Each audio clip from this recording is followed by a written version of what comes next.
Nous allons travailler ici sur la multiplication d'un vecteur par un nombre réel, et avant de commencer, je vous mets à l'écran la vidéo dans laquelle on a travaillé sur cette notion afin de présenter déjà les différentes caractéristiques de ces vecteurs lorsqu'ils sont multipliés par un nombre réel, qu'il soit positif ou négatif. Et donc le bilan de cette activité est le suivant. Donc lorsqu'on prend un vecteur u, qu'on notera u, et bien le vecteur k fois u, donc le vecteur u multiplié par un certain nombre, et bien aura les caractéristiques suivantes. Tout d'abord, ce vecteur aura la même direction que le vecteur de départ. Si vous préférez, les flèches seront parallèles géométriquement. Ensuite, suivant le signe du nombre en question, du multiplicateur. Alors on a pu voir notamment que lorsque le multiplicateur sera positif, le vecteur obtenu aura le même sens que celui de départ. Par contre, quand le multiplicateur sera négatif, c'est-à-dire plus petit que 0, eh bien le sens sera opposé à celui de départ. Et pour ce qui est des longueurs, eh bien on va l'illustrer dans l'exemple.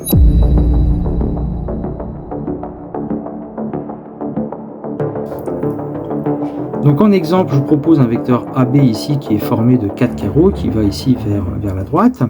Donc le vecteur 2AB, alors comme 2 est un nombre positif, le vecteur 2AB eh bien, aura le même sens que le vecteur AB, et la longueur de ce vecteur U qui est égale à 2 fois le vecteur AB, eh bien, la longueur sera 2 fois la longueur du vecteur AB, donc 2 fois 4 ça fait 8, donc voilà un vecteur U qui correspond à 2 fois le vecteur AB, puisque 1, 2, 3, 4, 5, 6, 7, 8 carreaux, dans le même sens que le vecteur AB, avec donc des flèches qui sont bien parallèles, c'est ça, avoir la même direction.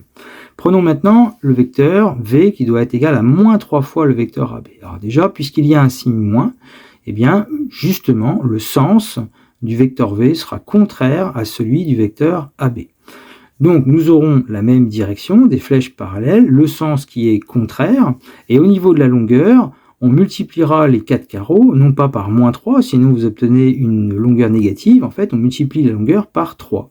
Donc 4 fois 3, ça fait 12, et donc le vecteur V doit avoir 12 carreaux, mais cette fois-ci dans le sens contraire du vecteur AB. Donc si on compte, 1, 2, 3, 4, 5, 6, 7, 8, 9, 10, 11, 12, voilà, 12 carreaux. Et on termine avec le dernier exemple, le vecteur W, 3 demi du vecteur AB. Donc 3 demi étant un nombre positif, le vecteur W ici doit avoir le même sens que le vecteur AB, ce qui est le cas. Maintenant, en termes de longueur, eh bien, la longueur du vecteur W sera égale à 3 demi multiplié par la longueur du vecteur AB qui est égale à 4. Et je vous ai mis le calcul ici, donc il faut faire 3 demi fois 4. Alors vous pourriez me dire, oui, on pourrait remplacer 3 demi par 1,5. On ne va pas le faire, on va rester sur les fractions, en disant que 4 est égal à 2 fois 2, et règle sur les opérations multiplication-division, vous multipliez par 2, vous divisez par 2, vous pouvez donc barrer justement le multiplicateur 2 et le diviseur 2, et il va vous rester 3 fois 2, 6. Autrement dit, le vecteur W doit mesurer 6 carreaux, mais dans le même sens que le vecteur AB, 1, 2, 3, 4, 5, 6, qui est le cas.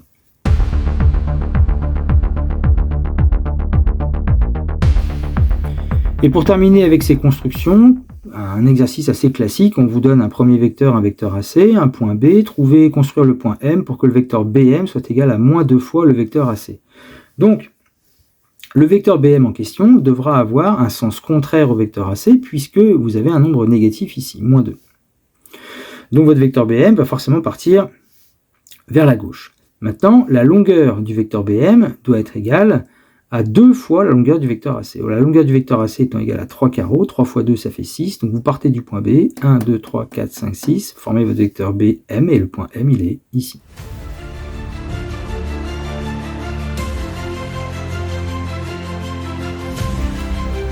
Donc après avoir vu la construction de vecteurs multipliés par un nombre, eh bien maintenant on va chercher le multiplicateur, c'est-à-dire qu'on va nous donner deux vecteurs qui auront la même direction, et donc on va essayer de trouver le multiplicateur qui permet de passer notamment dans l'exercice que je vous propose du vecteur AB au vecteur DE. Avant de voir la méthode, on va faire d'abord des cas plutôt simples qui vont permettre déjà de trouver certains multiplicateurs sans vraiment raisonnement. En tout cas un raisonnement un peu détaillé et poussé. On considère un vecteur U ici, un vecteur V, W et un vecteur T, où j'ai mis les longueurs en fait des vecteurs afin que vous puissiez mieux répondre à la question, sans avoir à compter les carreaux. Donc le vecteur U de longueur 2, le vecteur V de longueur 4, le vecteur W de longueur 6, le vecteur T de longueur 1. Et donc pour les trois vecteurs V, W, T, quel est le multiplicateur par rapport au vecteur U. C'est-à-dire le vecteur V, c'est combien de fois le vecteur U. Le vecteur W, c'est combien de fois le vecteur U. Le vecteur T, c'est combien de fois le vecteur U. Vous pouvez faire pause sur la vidéo, vous réfléchissez et on reprend ça dans quelques instants. Alors, vous avez peut-être trouvé que le vecteur V, eh bien, comme sa longueur c'est 4 et que le vecteur U, sa longueur c'est 2, pour passer de 2 à 4, il faut multiplier par 2. Donc le vecteur V, c'est 2 fois le vecteur U. D'ailleurs, 2 fois 2, ça fait 4. Le vecteur W maintenant, longueur 6. Le vecteur U, longueur 2. Donc on a un multiplicateur au niveau de la longueur qui vaut 3. Mais attention, les sens sont contraires. Donc le multiplicateur sera moins 3. Voilà. Donc le moins nous permet d'avoir des sens contraires. Et le 3, multiplicateur, 3 fois la longueur du vecteur U qui est 2, 3 fois 2, ça fait bien 6. Maintenant, T, sa longueur c'est 1. Sens contraire de U. Donc vous allez forcément mettre un 1 moins. Tout de suite. Maintenant, par quel nombre faut-il multiplier le vecteur U ou sa longueur pour obtenir la longueur du vecteur T qui est égal à 1? En fait, 2 fois combien? Ça fait 1. Vous pouvez mettre 2 fois 0,5 ou 2 fois 1,5. Donc dans certains cas, le bon sens en fait permet de trouver le multiplicateur. Alors donc maintenant nous allons voir une méthode en fait pour trouver le multiplicateur. Par exemple, trouver le nombre réel k tel que le vecteur DE ici soit égal à k fois le vecteur AB. Alors dans les cas particuliers qu'on vient de rencontrer, en fait j'avais fait exprès de mettre des longueurs particulières, à savoir que 6 est dans la table de 2, 4 est dans la table de 2, donc ce qui fait que les multiplicateurs qu'on avait trouvés se trouvaient justement par le bon sens.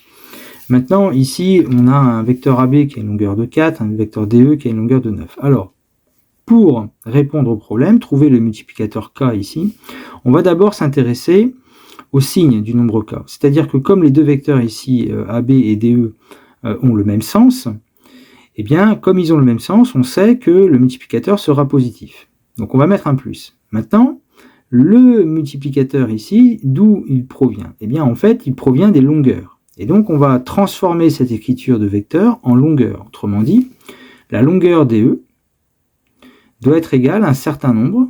Alors j'ai changé la lettre, on verra pourquoi dans le deuxième cas, à un nombre multiplié par la longueur AB. Puis on remplace. Donc 9 c'est la longueur de DE, 4 c'est la longueur de AB, et donc 4 fois un certain nombre doit être égal à 9. Bah, ce nombre, on fait 9 divisé par 4. Ce nombre, je l'ai appelé x, et c'est lui le multiplicateur en termes de longueur. Donc maintenant, on va pouvoir écrire DE est égal, en termes de vecteur, le vecteur DE est égal à plus 9 quarts du vecteur AB. Le plus, pas la peine de l'écrire finalement, et donc DE est égal à 9 quarts de AB. Alors nous poursuivons avec le deuxièmement où on doit déterminer le nombre k tel que le vecteur DE soit égal à k fois le vecteur AB. Le vecteur AB a une longueur de 3, le vecteur DE a une longueur de 10.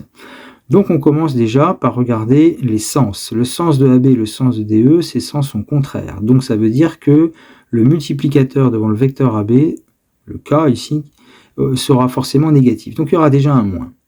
Une fois que le moins, bon, ça y est, on l'a trouvé.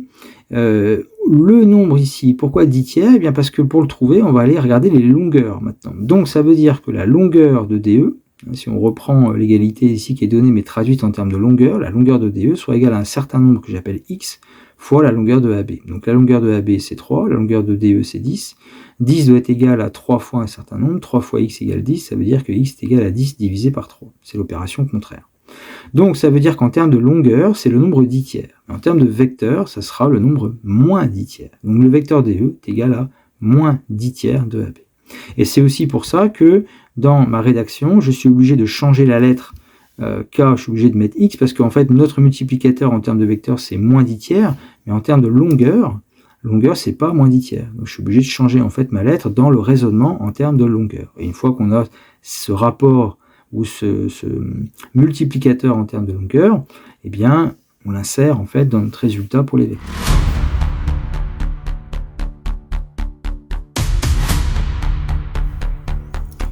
Donc pour terminer cette partie avec la multiplication d'un vecteur par un nombre, je vous propose l'exercice suivant. Vous avez 3 points qui sont placés sur un axe avec une graduation donnée et on vous demande de déterminer ici le réel. Alors c'est plus la lettre K, c'est la lettre lambda.